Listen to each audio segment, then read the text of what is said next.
ইন্নাল্লাহা ইয়া'মুরু বিল আদলি ওয়াল ইহসান ওয়া ইতা'i যিল কুরবা ওয়া ইয়ানহা আনিল ফাহশাই ওয়াল মুনকারি ওয়াল বাগই ইয়া'ইযুকুম লা'আল্লাকুম তাযাক্কারুন।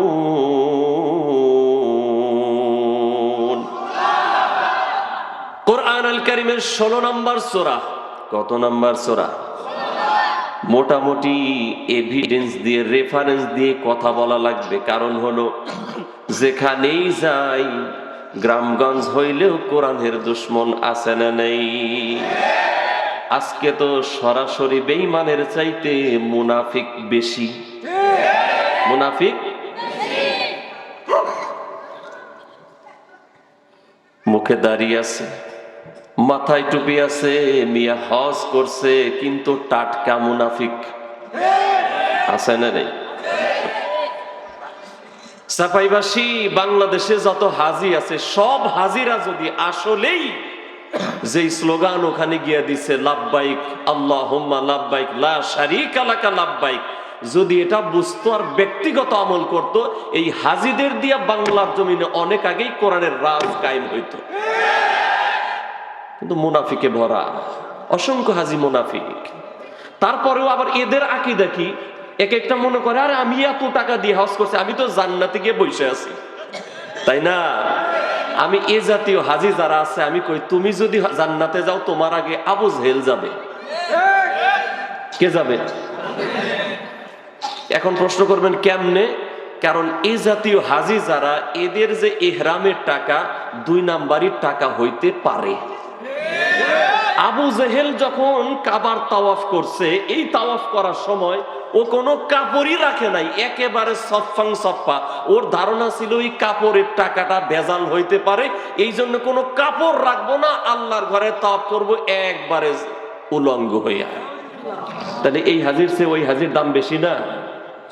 ও মিয়া, জান্নাত অতই সোজা, অতই সোজা। আল্লাহ রাব্বুল আলামিন কোরআন আল কারীমের মধ্যে বলেছেন, মাইকটা প্রচুর শ্বাস টানে, কালকে মাহফিলই করতে পারবো না, আজকে 1-1.5 ঘন্টা কথা বললেন। আল্লাহ রাব্বুল আলামিন কোরআন আল কারীমে বলেছেন, আহাসিবান নাসু আইয়ুতরাকু আইয়াকুলু আমান্না ওয়া হুম লা ইফতানুন। আল্লাহ রাব্বুল আলামিন বলেন, আহাসিবান নাস, মানুষ কি এই হিসাব করে বসে আছে? তাদের চিন্তা চেতনায় এটা কি লালন করে তারা বসে আছে? আইয়াকুলু, তারা বলবে আমান্না, ও আল্লাহ আমরা তো ঈমান এনেছি, ওয়া হুম লা ইফতানুন, আর আল্লাহ তাদের পরীক্ষা নেবে না। মানুষ কি এটা মনে করে? বলবে আমি মুফতি, আমি মুফাসসির, আমি ইমাম, আমি খতিব, আমি হাজি, আমি নামাজি, আমার মুখে দাঁড়িয়ে আছে, আমি তো ঈমানদার। আর আল্লাহ সোজা বলবে, যাও যাও, ওই যে জান্নাত। আল্লাহ বলেন, না না, ওয়া হুম লা ইফতানুন, আল্লাহ অবশ্যই পরীক্ষা করে দেখবে, ঠিক কিনা বলে? আপনারা ভালো করেই জানেন, বিশ্বনন্দিত একজন মুফাসসির, অর্ধ পৃথিবী তিনি সফর করেছেন, আল্লাহর কোরআন দিয়া দিয়া দিনের দাওয়াত দিয়েছেন অর্ধ পৃথিবীতে। আল্লাহ তারেও পরীক্ষা করে আমাদের চোখের সামনে দেখিয়েছে। 13টা বছর জিন্দানখানায় থাকার পরে শহীদ হয়েছে। আল্লাহ তাকেও পরীক্ষা করেছে না করে নাই?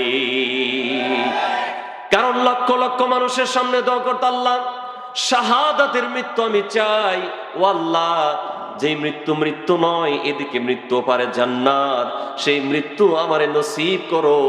আল্লাহ তারেও পরীক্ষা করে শাহাদাতের মৃত্যু দিয়েছে, ঠিক কিনা বলে? এই জন্য আল্লাহ অবশ্যই পরীক্ষা করবেন।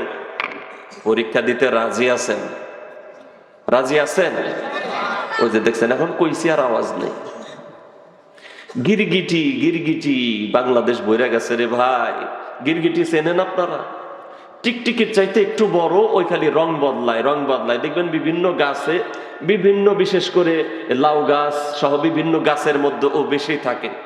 মানুষ দেখলে খালি ফুলে ফুলে লাল হয়, আবার আর এক রং ধারণ করে।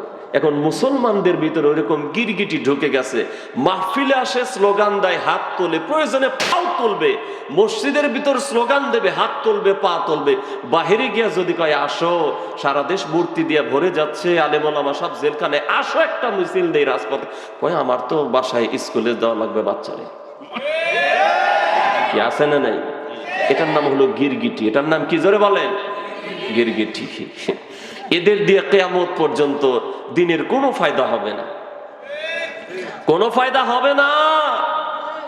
অমিয়া বাংলাদেশে মুসলমানদের সংখ্যা 92%, 98%, 100% দেখান, এটা আদমশুমারিতে 50% যদি এই দেশে মুসলমান হইতো, আল্লাহর কোরআনের রাজ এদেশে কায়েম হয়ে যেত।